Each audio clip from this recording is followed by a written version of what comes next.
Good evening, ladies and gentlemen. I'd like to welcome you to the show. This evening, my guest will be Mr. Andy Dulin. How you doing there, Mr. Dulin? Hello, Paul. Good day to you. Great. Let me tell you a little bit about Mr. Dulin. He's a representative of the District 6 on Charlotte City Council. Vice chairs the Budget Committee. Member of the Community Safety, Environment, Economic Development, and Government Affairs Committee. He once served on the Charlotte MEC Board of Adjustment. He serves on the Board of Managers of the Harris and McCrory YMCA, member of the Y Guide Board. He's a founding member of a Second String Santa's organization, that's an outstanding program, Charlotte. That's an outstanding organization. Member of the Good Fellow Club. He was once a coach of the Little League soccer and baseball team. You're such an instrumental guy in this community, sir. Thank you so much, Paul. I'm glad to be here with you tonight. I'm glad to have you here on this show. I know we wanted to talk about a lot of stuff.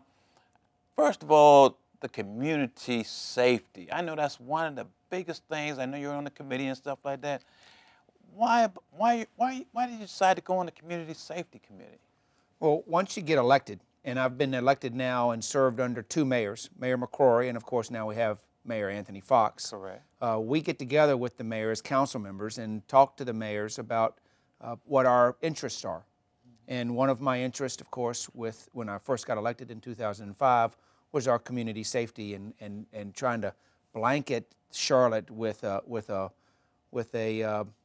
not only a feel for safety, but a true safer community. And that has transferred now from under Mayor McCrory's leadership to under Mayor Fox's leadership, and I'm pleased to serve the community on that committee. That's outstanding. I know one of the topics, we just recently had something about the tethering of canines. That's right. And we recently just had an incident about a young lady who got attacked and killed by some pit bull. What's your feeling about the tethering of the canine? So that's one of the interesting things about an elected official. Correct. The role that we do.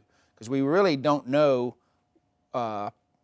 from day to day in some cases what issues will come up. Well, it turns out that there's an organization out there that is against the tethering of animals, the Coalition to Unchain Dogs. Who knew? Well, they came to City Council and said, and to the Community Safety Committee and said, we would like for you to help us unchain dogs. In other words, untether animals. And they're an animal rights organization. And in a lot of cases, they really had a good point. And we listened and we worked on it, and we listened and we worked on it. And we came to the conclusion that they weren't completely right, but they also weren't completely wrong. I think we got some good medium grounds. Their goal is completely no animal tied up or tethered or chained up at all. And I think in reality of where we are as a community and probably a nation right now, correct, that's probably not a realistic reality that there are zero animals that are chained up. But what we did do is we've made it a lot harder for folks to be cruel to dogs and to animals. We've made it, the penalties for doing such are greater. We have strict regulations now about the size of chain, not only around their neck, we don't want any chain around their neck, but the size and the weight of the chain that the dog can be tethered to. Correct. A lot of these dog fighting operations will put heavy chains on the dogs to make them stronger, to hold it up. And we don't want any of that. Okay, looking at the incident that just recently happened, how could they justify us not having some type of tethering law for these animals? Well, the Coalition to Unchain Dogs, for instance, is big on fences, and they raise money, and they will actually go in and help people erect a fence around their yards. I believe, and it's a horrible tragedy, that this young lady was mauled and killed by two pit bulls just yesterday here in the Charlotte area, in Waxhaw in Union County. It's south of Charlotte, as you probably know, about 30 miles. But those dogs, I've come to find out, I believe were chained or tethered, and they were off their tethers. And so in a lot of cases, we've come to find out that a chained dog would be a more aggressive animal in some cases. And so these folks would like to put fences up. We will help them do that. And so one of the interesting things about the work we did to unchain dogs or to get them off their tethers was that we made it more difficult for people to do that, and we made it more humane for the animal. And we gave our animal care and control, which used to be known as the dog catcher. Correct. Now it's animal care and control. We gave them a lot more flexibility to go and enforce these new restrictions on the tethering of animals. I hope in some cases that we'll be able to keep some other little kids safer than this little girl down in Union County yesterday. Because what type of possible punishment would the owner of those animals receive? I mean, because the grief that that family has to have, and they may only get like a minimum. I am not aware of where that sits in the courts now. Yes, sir. Whether the dog owner or owners have been charged, I do not know. But that would be for the court system and to get them. I've heard through just folks talking in the neighborhood and and on the radio, that a lot of people would really like to see those folks punished. Correct. And I can't speak. I can speak from my own heart. Correct. That it's a tragedy that's happened to anybody, anywhere. And so I hope the family of the young girl, I hope their faith has kicked in and that they will have a healed heart someday. And that's a big issue that we have, because there are animals that here that, they're real friendly animals, but then again, it's according to how that animal is being trained. Right. By that individual and stuff like that, because we have some pit bulls who are, you can go and pet them and all that, but then there's others that, so it just depends on that. Pit bulls, I've come to find out through research and some other things, are in most cases perfectly good animals. For instance, the Michael Vick dogs have become famous, and they've been adopted throughout the country. And every now and then you'll read about in Parade magazine on Sunday morning or something, they'll follow up on some of these animals. And I think they're loving animals. That's an owner problem more than it is an animal problem. And that's why some folks would really like to have these particular owners taste a little bit of the community's justice. Correct. I know we another thing that we want to talk about in the community as far as the safety is Charlotte-Mecklenburg Police Department. They're doing an outstanding job with the crime and all that.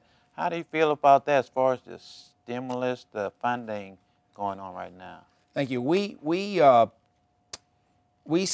actually accepted some stimulus funding from the Obama administration to increase our police patrol, our sworn officers. Correct.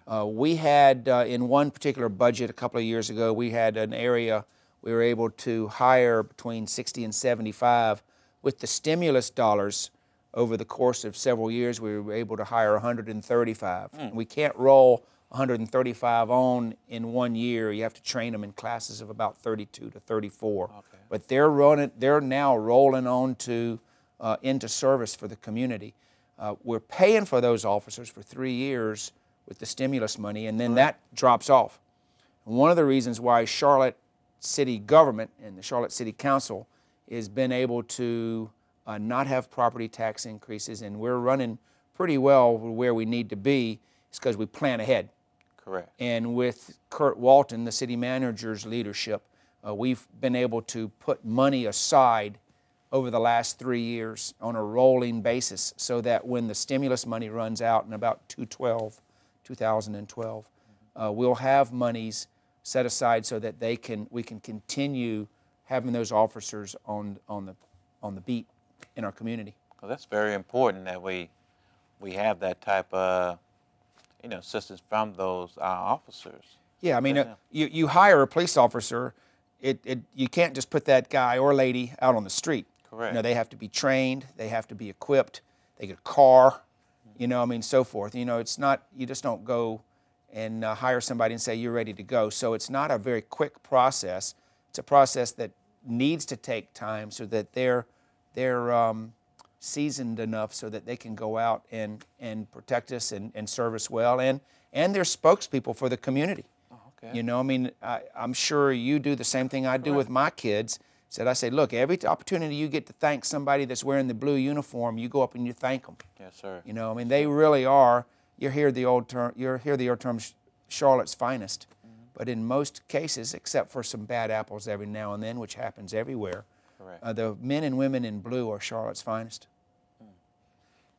Let me add to that, too. Go ahead, sir. The men and women on the fire department also. Oh, the fire department. You know, I don't want to leave them out. Correct. You know, we had the fire department at my house last night.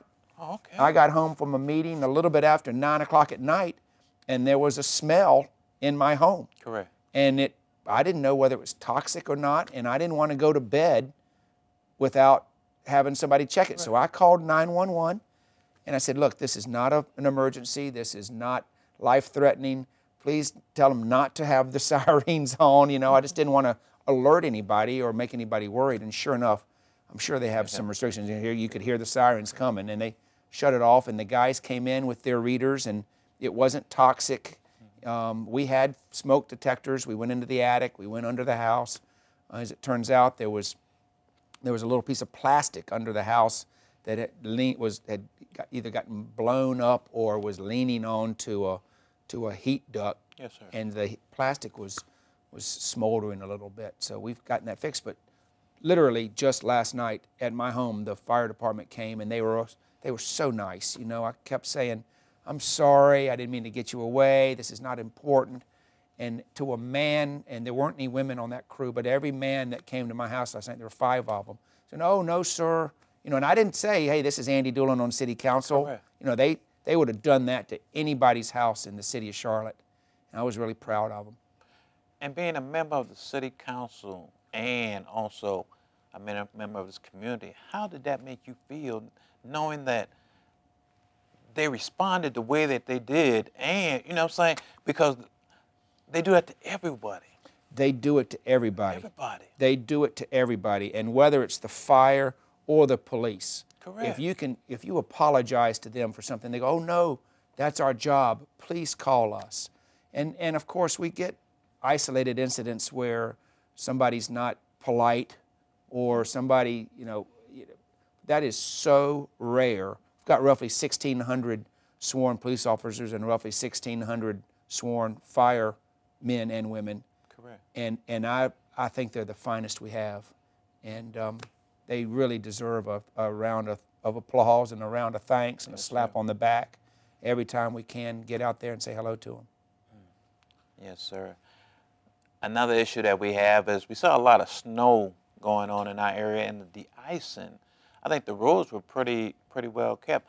And there's a lot of cities that's having a lot of issues with the ice and snow storm. What makes Charlotte so more prepared than some of these larger cities? Yeah, we are prepared. And it's called having a plan and working the plan.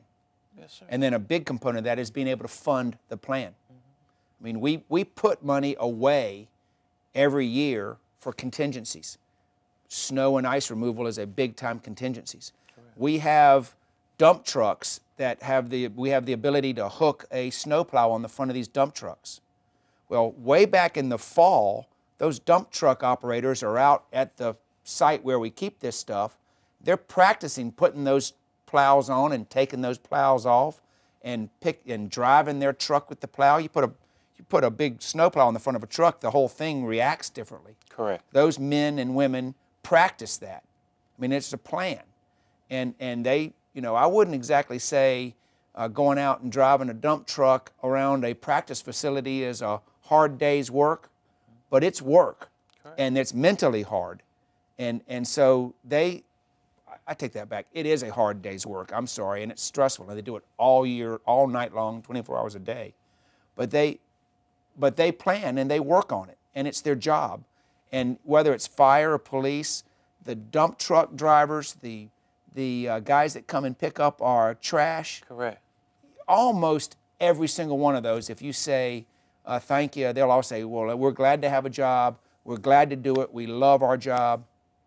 You know, just, I mean, I am so proud to be a part of the leadership team of these city employees. I mean, they are really fine folk.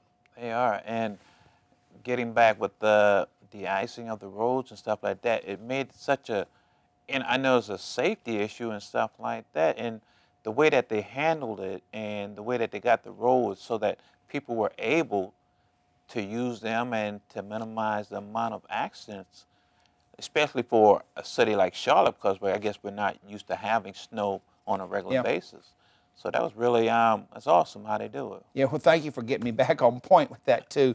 You know, we got those trucks out, and, of course, they do the main thoroughfares first, and they go, I don't think, in our case, I never saw a plow on our particular road.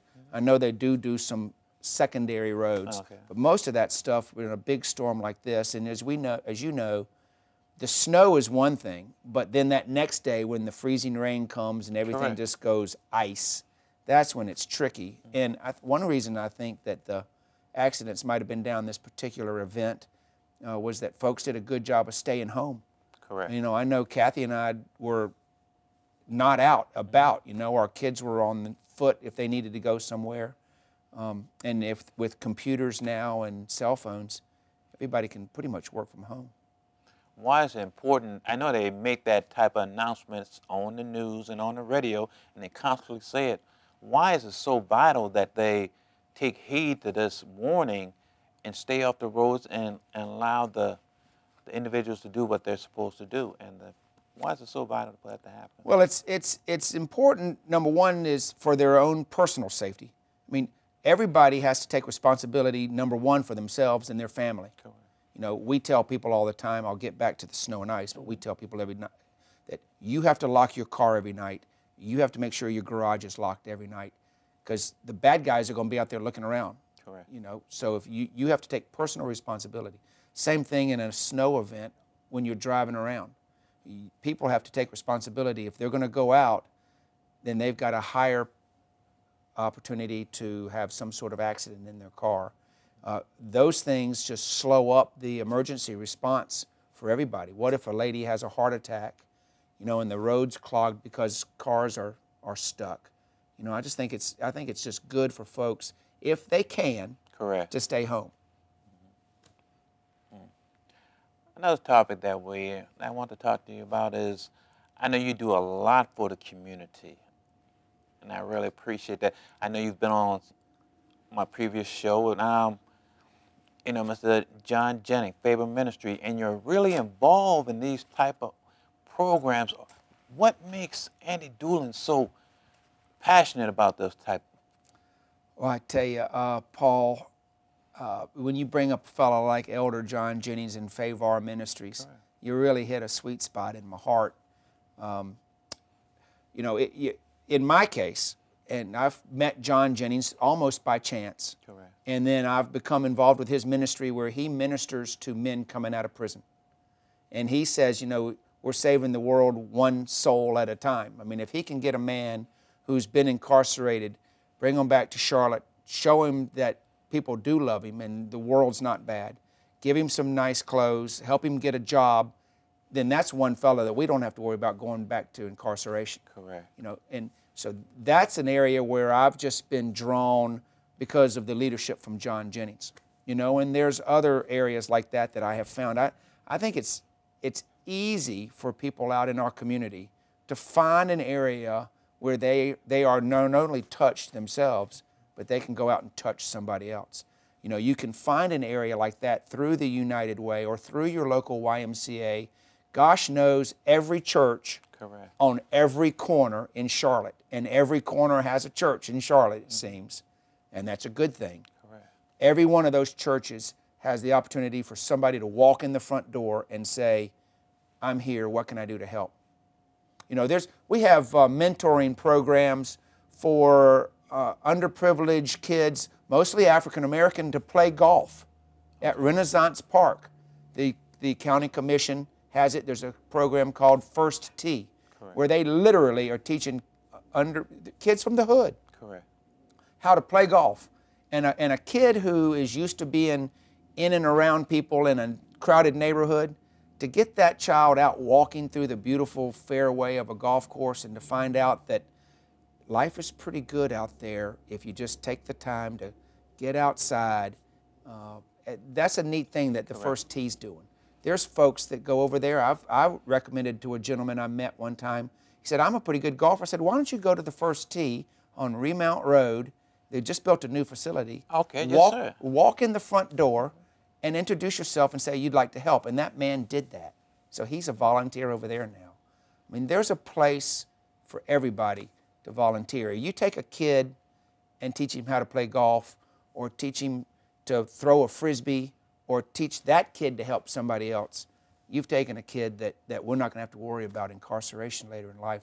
You know, that's public safety, getting dirt under your fingernails. Yes, sir. And that's really, I really like to get dirty with folks and get down to where I can get my hands on them, get my arms wrapped around them. You know, and if you touch somebody and you look them in the eye, like you and I are doing now, you know, you can sell something and you can go help somebody. That's really neat. I read that you at one time owned a restaurant, you know, and they said that you went out there to the homeless areas and recruited the individuals. You know, that's awesome. Why do that? Well, at the time, these couple of these ladies that had working for me, they're about the only people I could go find to come work for me. Okay. And we became great friends, and they were assistant managers.